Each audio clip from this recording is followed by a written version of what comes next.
Ventana Política. Hola, bienvenidos a Ventana Política, el podcast donde echamos un vistazo a la agenda económica y política de México y el mundo.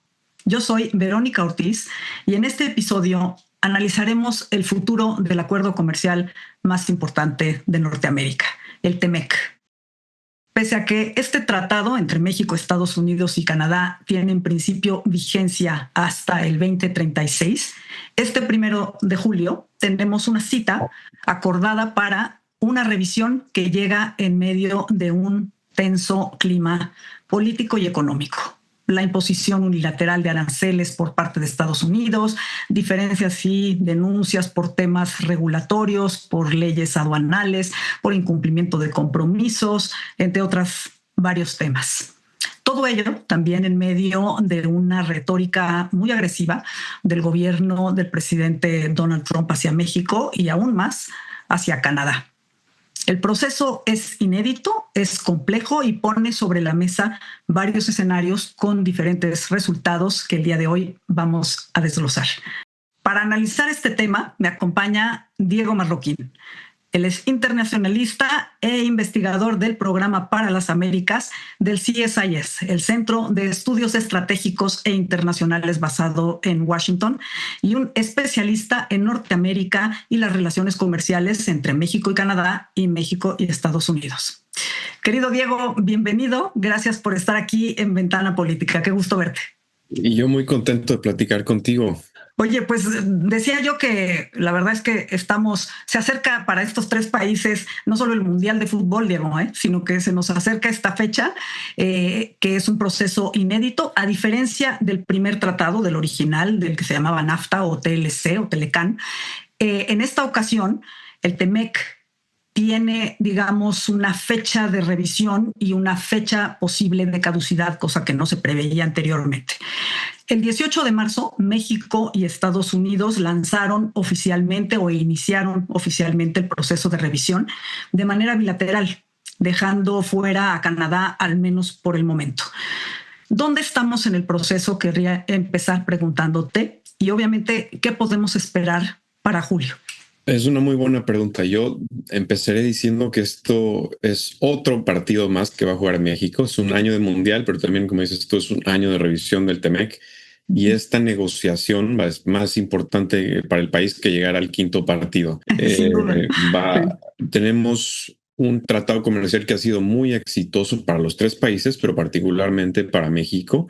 Un tratado México, Estados Unidos, Canadá, TEMEC, que ha incrementado de manera muy importante más del 30% al comercio entre los tres países, que ha incrementado hemos visto un aumento en inversión de más del 16%, de trabajos que dependen del comercio entre Norteamérica también del 18%.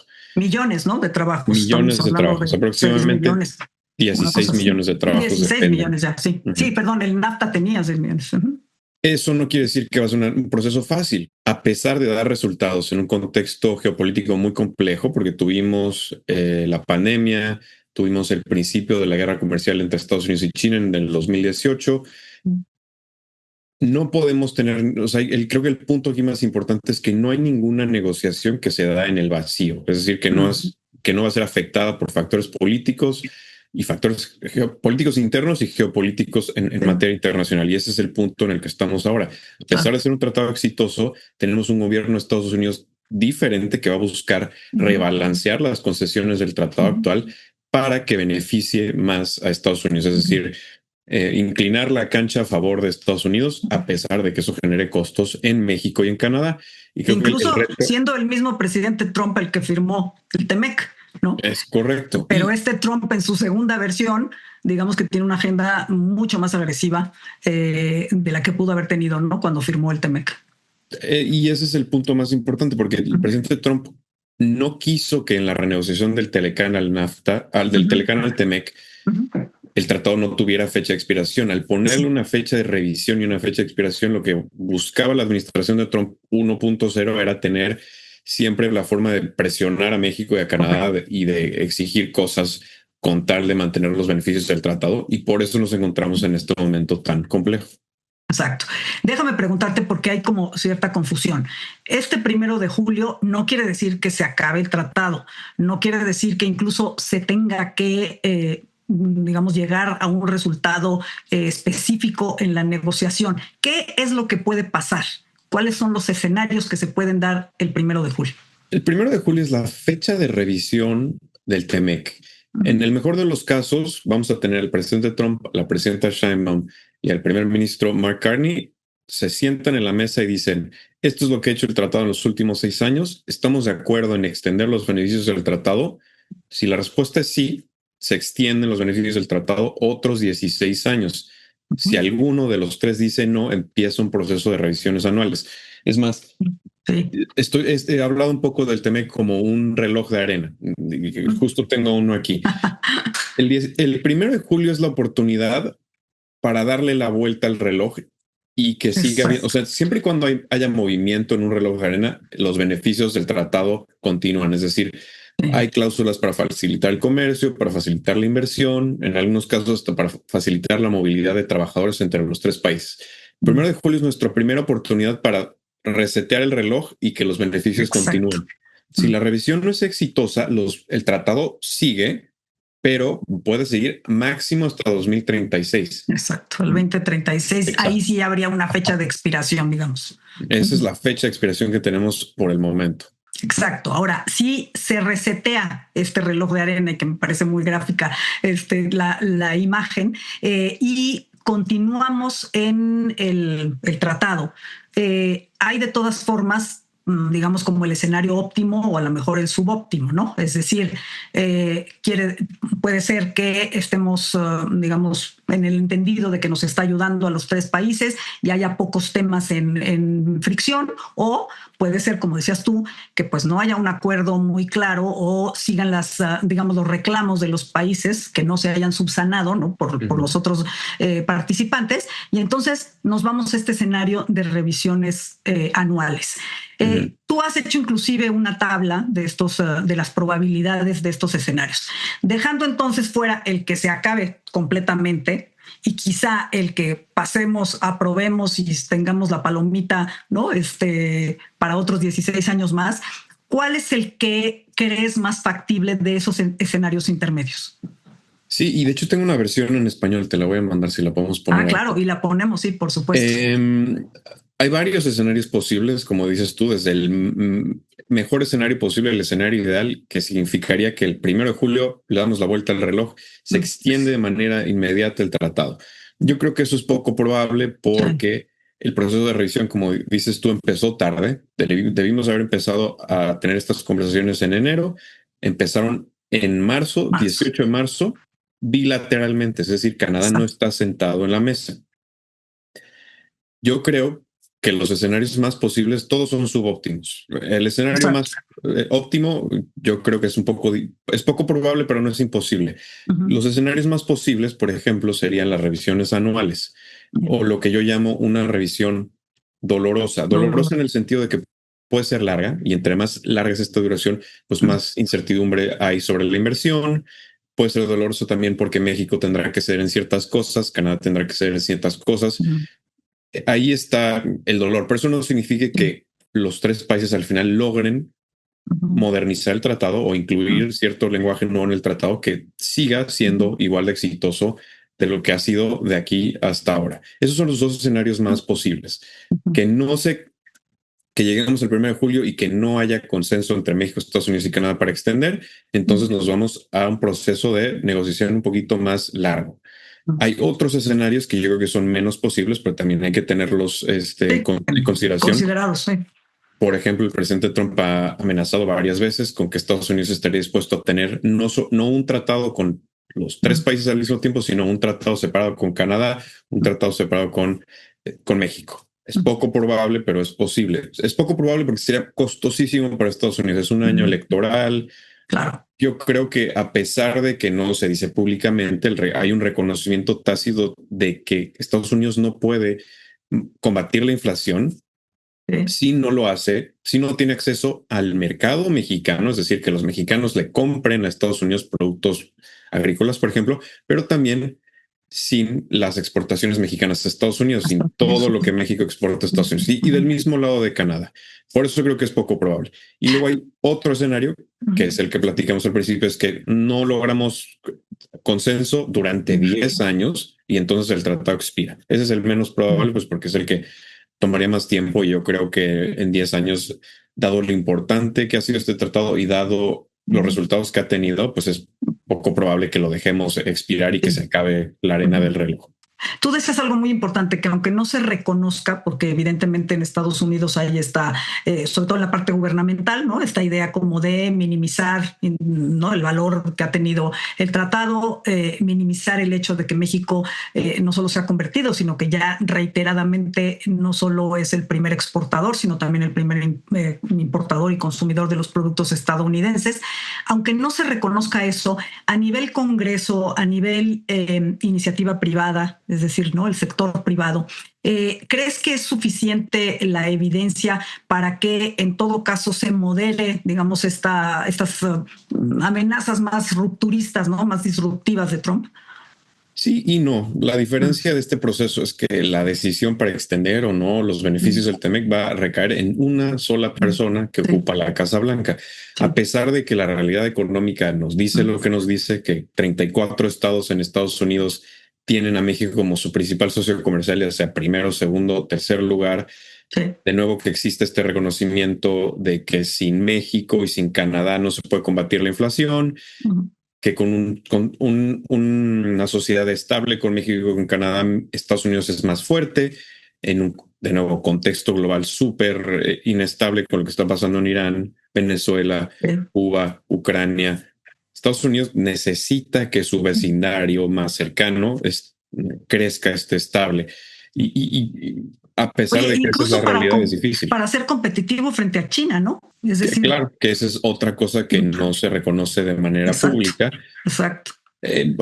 Bueno, empezamos a ver señales de eso, principalmente del sector privado en Estados Unidos. Hubo un proceso de consultas públicas que hizo la Oficina del Representante Comercial con las asociaciones comerciales, think tanks y de todo Estados Unidos, y en ese proceso el consenso mayoritario es que el TEMEC beneficia a Estados Unidos más de lo que quizás se quiera reconocer, pero de ahí a que la decisión del presidente Trump sea extender por esas razones, pues hay un gap que hay que llenar, y México tiene muchos aliados en Estados Unidos que yo creo que no han alzado la voz por el costo político que eso tendría, pero entre más nos acercamos a esta fecha, uno esperaría que se hable más de los beneficios o del rol que juega México en el futuro económico de Estados Unidos y también en su seguridad económica. Por supuesto, y sobre todo tú hablabas de manera muy importante simplemente los temas inflacionarios que tanto le pegan o le podrían pegar a Trump y al Partido Republicano con miras a las elecciones en intermedias en noviembre. Antes de hablar, porque me gustaría hablar de las fortalezas y debilidades de México en esta negociación, ¿no?, en esta revisión, déjame preguntarte sobre el escenario que también podría dibujarse de que se convierten los dos acuerdos bilaterales.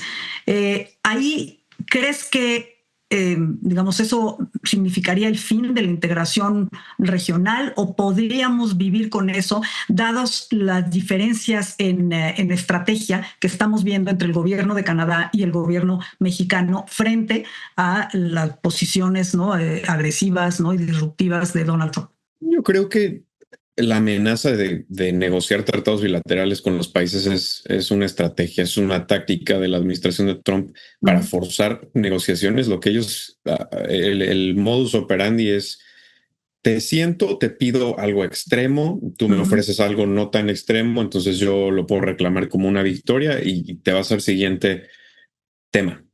Fragmentar esta plataforma de producción conjunta que hemos construido en los últimos 30 años sería costosísimo para Estados Unidos. De nuevo, no hay forma que Estados Unidos cierre la brecha que tiene con China en refinación de minerales críticos, en paneles solares, en vehículos eléctricos, en semiconductores, si no lo hace de la mano de México y de Canadá principalmente, pero también de otros países en América Latina.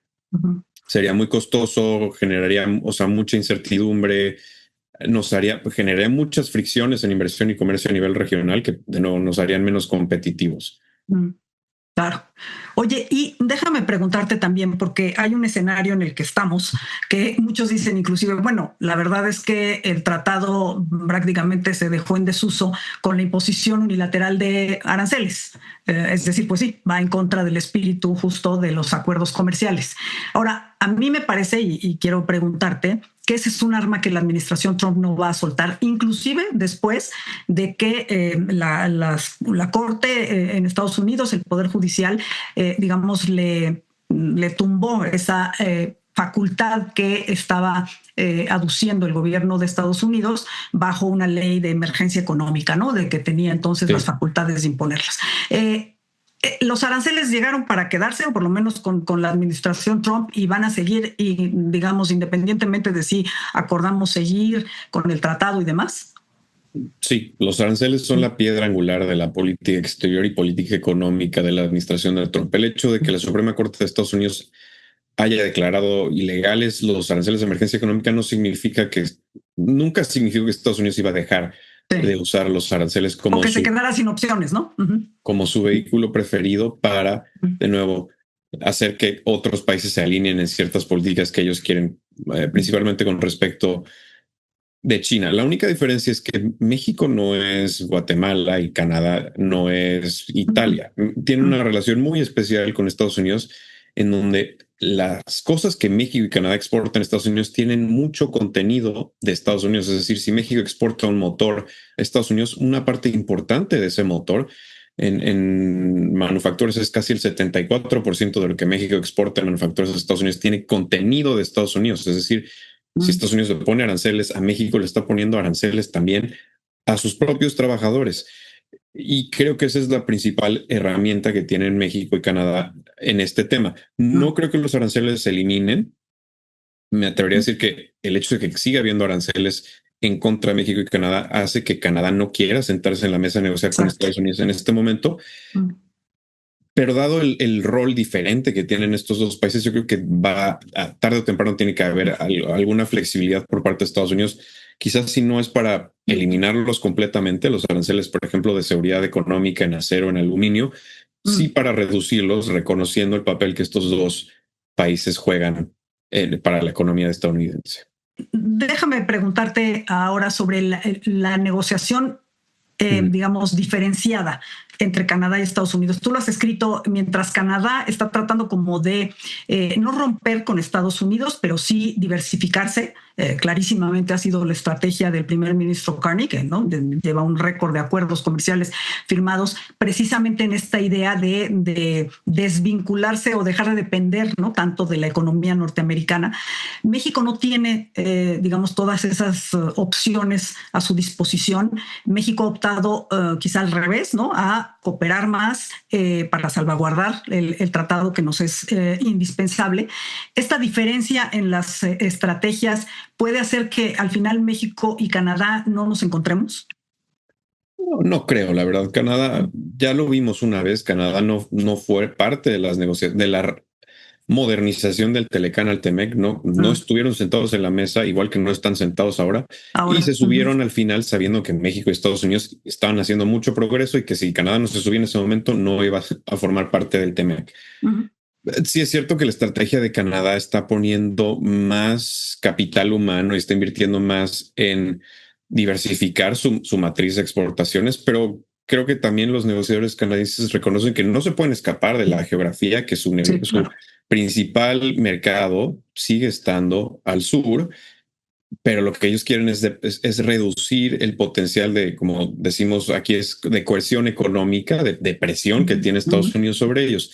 La estrategia de México no es tan diferente al final del día. México también está tratando de, por ejemplo, implementar la modernización del tratado que tienen con la Unión Europea, pero a diferencia de Canadá, México está invirtiendo más en sus relaciones en Washington, porque al final del día el motor de crecimiento de la economía mexicana sí son las exportaciones, pero el 82% de tus exportaciones vienen aquí a Estados Unidos. El otro tema es que no solamente estamos hablando de una negociación comercial, México está poniendo, es como no es una renegociación comercial, es la negociación como el marco de toda la relación bilateral, porque vamos a tener una conversación muy importante, estamos teniendo una conversación muy importante en materia de seguridad, otra en materia de manejo de agua, migración y luego comercio, todo esto. Por eso hay tanto interés de que esta sea una conversación exitosa y quizás por eso también México tiene más cartas para negociar, tiene más frentes abiertos y creo que por eso se está invirtiendo más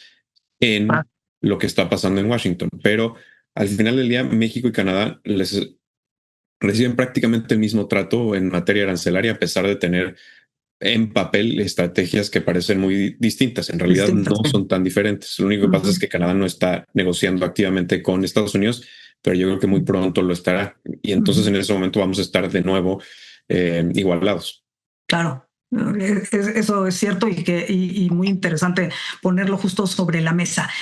¿Con qué fortalezas? Y tú ya hablabas justamente de que tenemos todos estos compartimentos que antes estaban, ¿no?, por rutas, digamos, paralelas, ahora se han unido y efectivamente tenemos comercio ligado a seguridad y ligado incluso a temas, por ejemplo, de barreras no arancelarias y tenemos una serie de cuestionamientos por parte de Estados Unidos.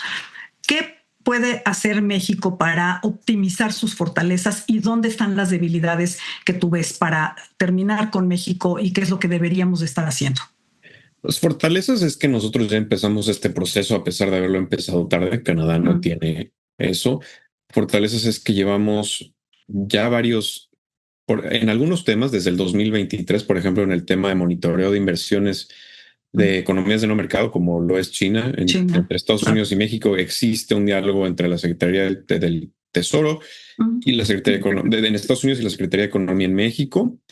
Hay también progreso, o sea, se han avanzado bastante temas que Estados Unidos identifica como irritantes comerciales y no comerciales en la relación bilateral. Entonces, desde que empezó la segunda administración del presidente Trump, se han avanzado bastante estas cosas, pero pues quedan pendientes, por ejemplo, que México sigue teniendo que pagar los aranceles de seguridad nacional, al igual que Canadá. Eso es un reto, creo que ese es el reto más importante.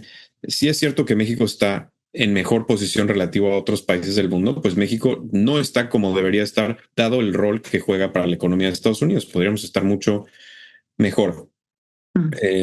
Hay muchos frentes abiertos, como dices tú, estamos hablando de seguridad, de migración, de manejo de agua. O sea, si no hay avances en seguridad, no va a haber avances en materia comercial. Entonces, siempre y cuando todo esté caminando, la relación comercial creo que va a terminar, la negociación comercial va a terminar bien. En términos de debilidades, pues hay varios temas internos que el gobierno de Estados Unidos considera que como obstáculos para la inversión y el comercio entre ambos países, principalmente pues algunas reformas como la reforma energética, lo que se ha hecho en materia también, hay un par de empresas mineras estadounidenses con presencia en México que han tenido problemas para operar, el tema fiscal, que el SAT esté buscando de manera retroactiva o sea, las grandes contribuyentes y muchos de estos son empresas de Estados Unidos. Todas estas cosas son la preponderancia de CFE y de Pemex, ¿no? Exacto. Que el gobierno dé prioridad a CFE y a Pemex sobre inversionistas canadienses y Estados Unidos, pues todas esas cosas son puntos que el gobierno de Estados Unidos puede usar para presionar a México en otras áreas de esta negociación. Claro. ¿Qué pasa? Y con esto quiero concluir, entre ahora y julio. Es decir, siguen las conversaciones, hay alguna, digamos, fecha intermedia que se tenga que cumplir o simplemente siguen los equipos, como dices tú, pues avanzando, viendo en dónde se están cumpliendo o no, dando respuesta a los requerimientos. ¿Qué es lo que pasa de aquí de abril a julio? Muchas conversaciones bilaterales y espero en algún momento trilaterales. Principalmente se le está dando prioridad a incrementar la producción en México y en Estados Unidos y reducir las dependencias de insumos de Asia, principalmente de China.